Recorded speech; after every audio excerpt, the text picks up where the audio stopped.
Hey everyone, I hope you've all had a nice week, a productive week at school. I wanted to make this video covering memoirs because it's your first essay. This week has been our first real deep dive into, heavier stuff rather than the first 2 weeks. The first 2 weeks were pretty easy. Now, we're delving into material that is important for your first essay for you to know. Okay, this first essay is going to be about an experience you had, right? It's your memoir. So I want to cover this PowerPoint really quick. We only have 15 minutes. 15 minutes. Um, and show you some of the key features so that you know exactly what to include in your essays, and you're not lost. Okay. So really quick, this is all in your books. Okay, chapter 18, which is memoirs. Now, the key features of a memoir are a good story, vivid details, and clear significance. Now, a good story, when you're telling your story, your memoir, it should be interesting, right? This is important where it says here, it need not be about a world shaking event. This is a typo here. Excuse the typo, class, but your topic and how you write about it should interest your readers, right? It should be interesting. Think about it like a movie. When you watch a movie, it could either bore you or capture your interest. Tell your story in a way that will be interesting to your audience. And your audience is myself and your classmates, okay? So it doesn't have to be the most important moment in your life, but it should be an important moment, right? We'll get into a little bit more of that in a bit. But the most compelling memoirs feature some sort of situation or problem that needs resolution, that need for resolution is another name for suspense, right? Again, think about the movie. Um, a movie, when maybe one of your favorite movies, there's always tension, right? There's suspense in the movie. What happened, right? So this event that you're going to write about, it should be, I'm not going to say tense all the time, right? It doesn't have to be tense all the time. It could be like a happy story, but there should be something that keeps the reader wanting to find out, well, what's going to happen, right?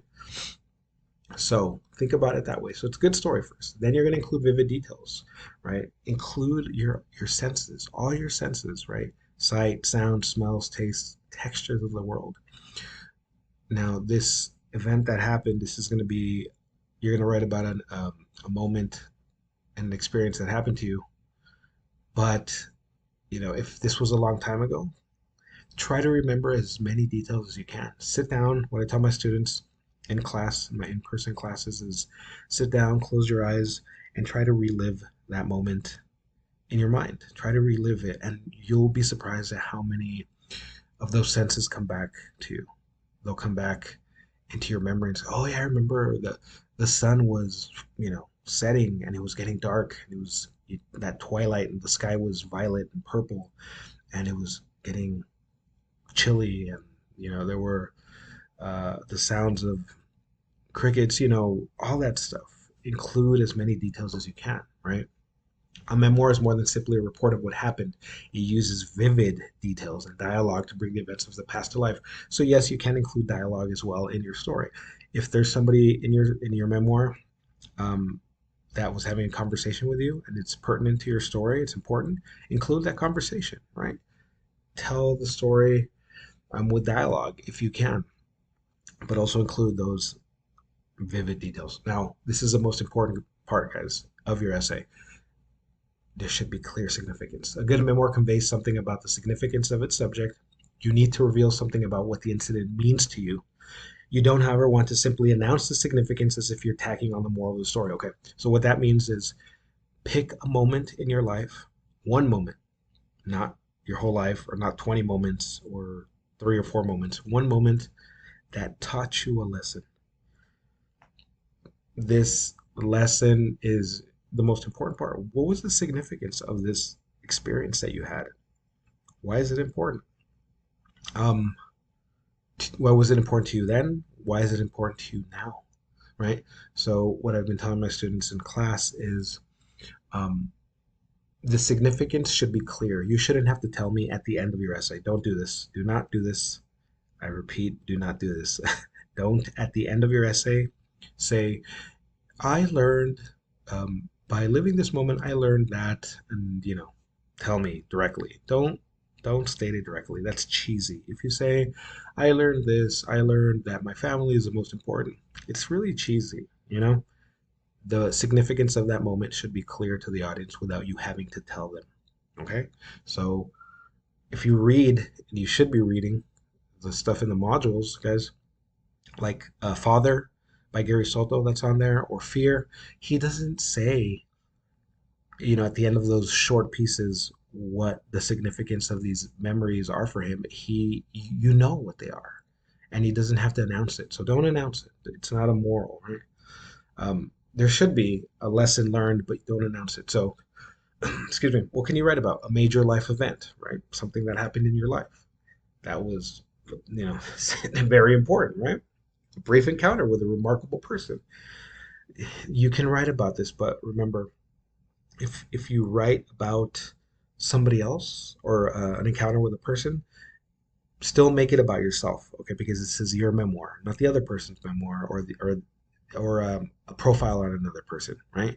If you're gonna talk about somebody else and how they affected you, make sure that you are like the main character still in a way, um, in the story. Okay, so a visit to a special place.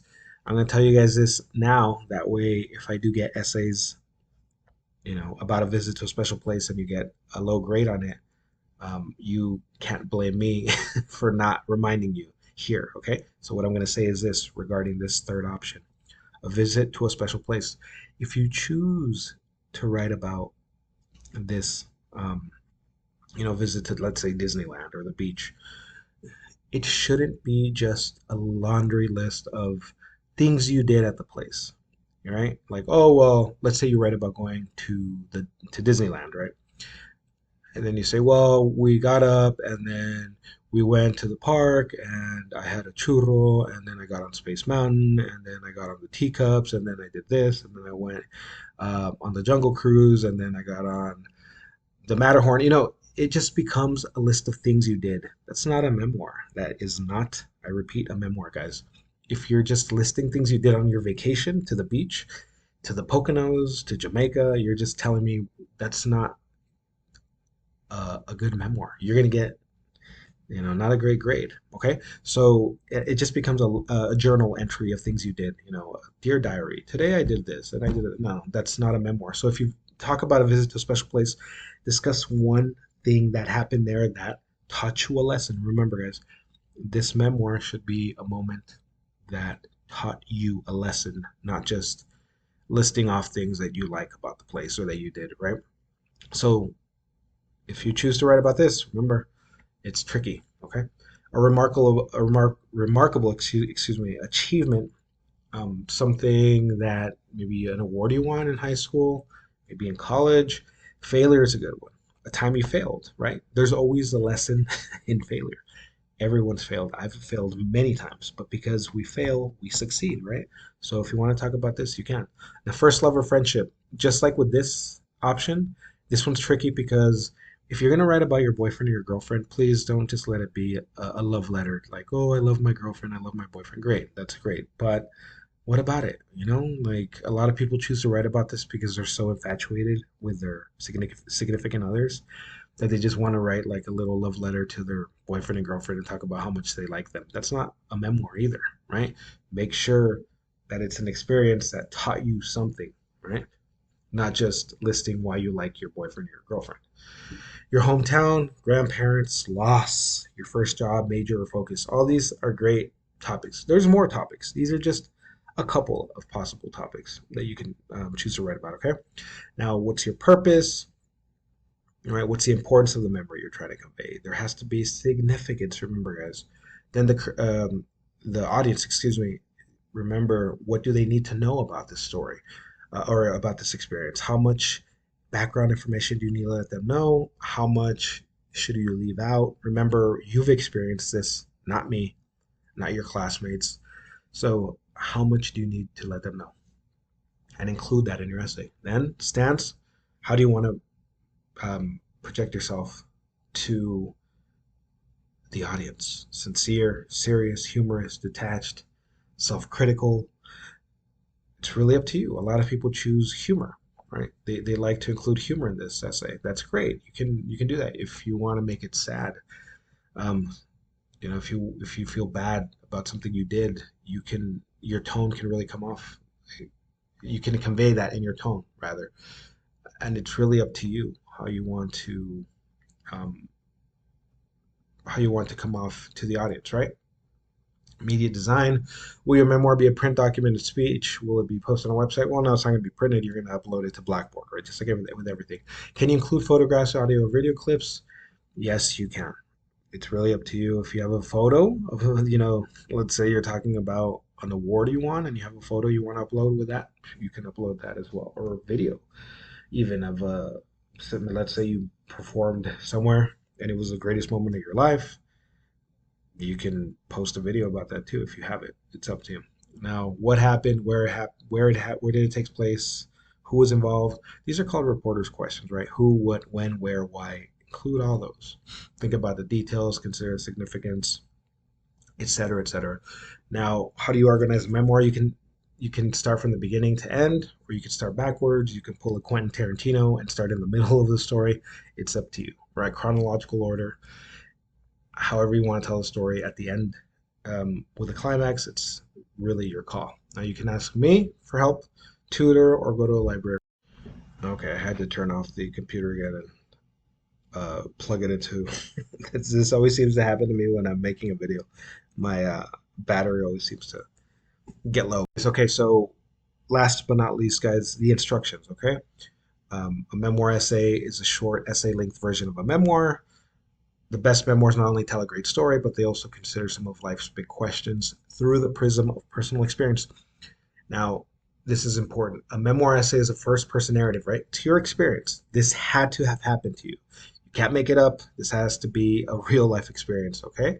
Unlike an autobiography, a memoir isn't meant to be your entire life story. So don't tell me your whole life story. This is short. This essay is going to be 2 to 3 pages. So if you're telling me, I was born in El Paso and when I was 2, this happened. When I was 4, that's not a memoir. A memoir should be, at least for this memoir essay, should be just one moment in your life that taught you a lesson. Okay.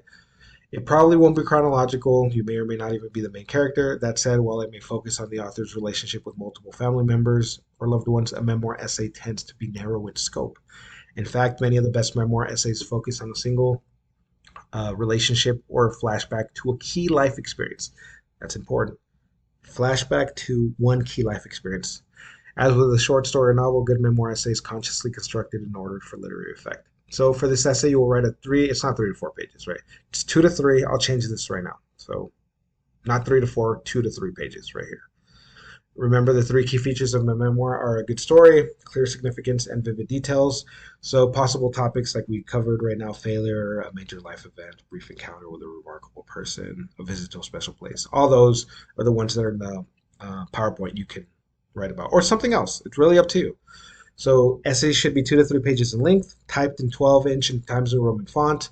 No outside sources are required, right? So remember, this essay is about a moment that taught you a lesson, something that you learned about life in this moment, and it should be a significant moment, right? Now, there is a rubric here. Make sure you check this because it tells you the criteria that I'm going to use to grade. So memoir focuses on a single moment. That's 20 points. 20 points, author significantly or consistently shows the significance of the events. 20 points. Make sure you read through all these, and all of these are present in your essay, okay? Um, Also, what's missing here is that your essay should be typed in MLA format and formatted in MLA. So what that means is I'll actually post a link to the OWL at Purdue, and I'll show you how to format in MLA. You need to have some of you have already been doing this, but you need to have a heading on the first page with your name, instructor's name, class, and then the date. Okay, and you should also have a title for your essay as well. You guys know this, but just to remind you, I'll post a link to that worksheet. Okay, so if you guys have any questions, please email me. And I hope this was informative, guys. I'll see you all later.